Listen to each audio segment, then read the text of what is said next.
Good morning students. Class 10th। जैसा कि हमने कल आपके जो ग्रामर सेक्शन है उसके शब्द पद और पदबंध वाला चैप्टर उसके बारे में हमने बात की। यहाँ पे जैसे कि आपको जानते हैं कि आपने पहले ही पढ़ा होगा, लेकिन उसको वापस दोबारा एक बार दोहरान किया जाए। हाँ, शब्द के बारे में खुद जानते हैं कि वर्णों का जो सार्थक समूह है वो शब्द कहलाता है, या कह सकते हो कि ऐसा समूह जो एक निश्चित अर्थ देता है वो सार्थक समूह शब्द कहलाएगा। दूसरा, यहाँ पे हम मानते हैं पद के बारे में, और पद के बारे में जैसा कि आपको कल बताया कि शब्द का जब वाक्य में प्रयोग किया जाता है, या कह सकते हैं जब शब्दों को वाक्य में प्रयोग किया जाता है साथ में से विभक्तियों का युक्त हो जाती है, तब वो पद कहलाते हैं। पद के संबंध में 5 प्रकार के मैंने आपको बताए थे कि पद निम्नलिखित 5 प्रकार के होते हैं। पहला है संज्ञा। संज्ञा जैसा कि आपने पहले ही पढ़ा है, और फिर हम जैसे इसके बारे में बात करें तो किसी भी व्यक्ति, वस्तु, भाव, गुण, स्थिति का परिचय कराने वाले शब्द संज्ञा कहलाते हैं। और इसके जो भेद हैं वो 3 प्रकार के हैं: व्यक्तिवाचक, जातिवाचक और भाववाचक। व्यक्तिवाचक की में जैसा कि आपको कल मैंने बताया कि जो शब्द किसी विशेष व्यक्ति, विशेष वस्तु, विशेष स्थान, विशेष प्राणी के नाम का बोध कराते हैं वे व्यक्तिवाचक संज्ञा होते हैं। जैसे गौतम बुद्ध, जवाहरलाल नेहरू, कपिला, सोना, दिल्ली, भारत, कावेरी, रामायण आदि। दूसरा, जातिवाचक। जो शब्द किसी प्राणी, पदार्थ या समुदाय की पूरी जाति का बोध कराते हैं उन्हें जातिवाचक संज्ञा कहते हैं। जैसे मनुष्य, नर, नारी, पर्वत, हाथी। नगर, देश, नदी, झरना, पुस्तक। नेक्स्ट आता है थर्ड, भाववाचक। किसी गुण, दशा, कार्य, भाव या स्वभाव का बोध कराने वाले शब्दों को भाववाचक संज्ञा कहते हैं। जैसे लंबाई, चौड़ाई, सुंदरता, कुरूपता, चतुरता। दशा, बुढ़ापा, यौवन, प्यास।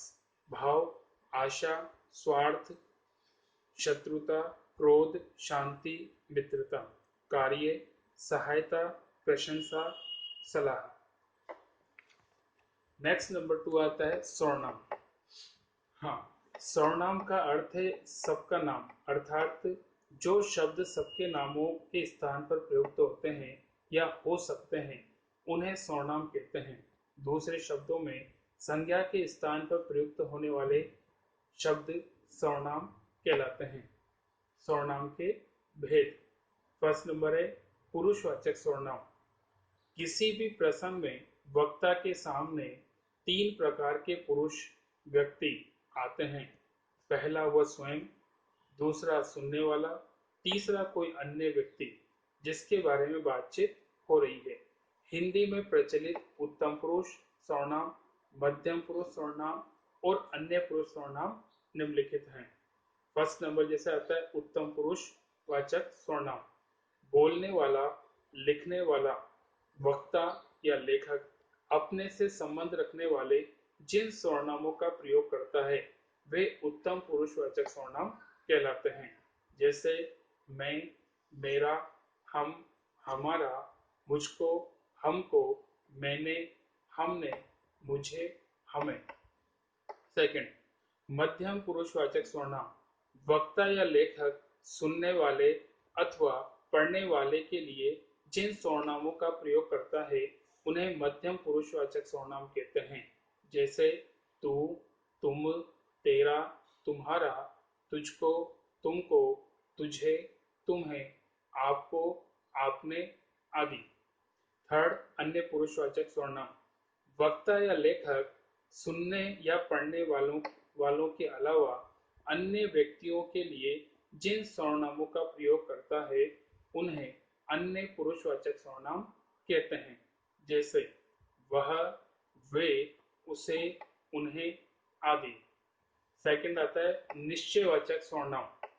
किसी निश्चित व्यक्ति, वस्तु, घटना या कर्म के लिए प्रयुक्त होने वाले सर्वनाम निश्चयवाचक सर्वनाम कहलाते हैं। जैसे ये, यह, वह, वे, उन्हें, इन्हें आदि। यह, ये, इन्हें, इनका समीप की वस्तुओं के लिए प्रयुक्त होते हैं, जबकि वह, वे, उन्हें, उनका दूर की वस्तुओं, व्यक्तियों और घटनाओं के लिए प्रयुक्त होते हैं। उदाहरण, सामने जो बड़ा सा मकान दिखाई दे रहा है वह मेरा है। शर्मा जी का घर यह नहीं वह है। दूसरा कंप्लीट। थर्ड आता है अनिश्चयवाचक। किसी अनिश्चित व्यक्ति, वस्तु, घटना या व्यापार के लिए प्रयुक्त होने वाले सर्वनाम अनिश्चयवाचक सर्वनाम कहलाते हैं। जैसे कोई, किसी, कुछ प्राणियों के लिए कोई, किसी सर्वनाम लगते हैं और पदार्थों के लिए कुछ। शायद दरवाजे पर कोई है, रास्ते में कुछ खा लेना। नेक्स्ट फोर प्रश्नवाचक सर्वनाम। जिन सर्वनामों से किसी व्यक्ति, वस्तु, घटना या व्यापार के बारे में प्रश्न का बोध हो उन्हें प्रश्नवाचक सर्वनाम कहते हैं। कौन, किसे, किसने, क्या, कब आदि प्रश्नवाचक सर्वनाम हैं। प्राणीवाचक संज्ञाओं के लिए कौन, किसे, किसने का प्रयोग होता है और अप्राणीवाचक संज्ञाओं के लिए क्या का प्रयोग होता है। दीवार के ऊपर कौन बैठा है, पुस्तक किससे मंगवाऊं, दिल्ली जाने के लिए किसे कहूं। नेक्स्ट आता है फिफ्थ संबंधवाचक सर्वनाम। जिन सर्वनाम शब्दों से दो भिन्न बातों का संबंध प्रकट होता है अथवा जो प्रधान वाक्य से आश्रित वाक्य का संबंध जोड़ते हैं उन्हें संबंधवाचक सर्वनाम कहते हैं।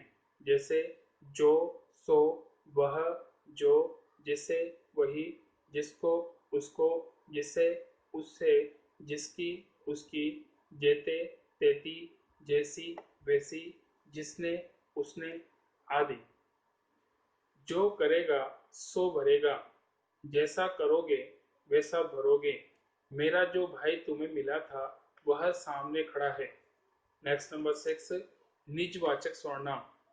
निजवाचक सर्वनाम वस्तुतः पुरुषवाचक सर्वनाम का ही एक भेद है, परंतु कुछ विद्वान इसे अलग मानते हैं। परिभाषा, वक्ता या लेखक स्वयं अपने लिए जिन सर्वनाम शब्दों का प्रयोग करता है उन्हें निजवाचक सर्वनाम कहते हैं।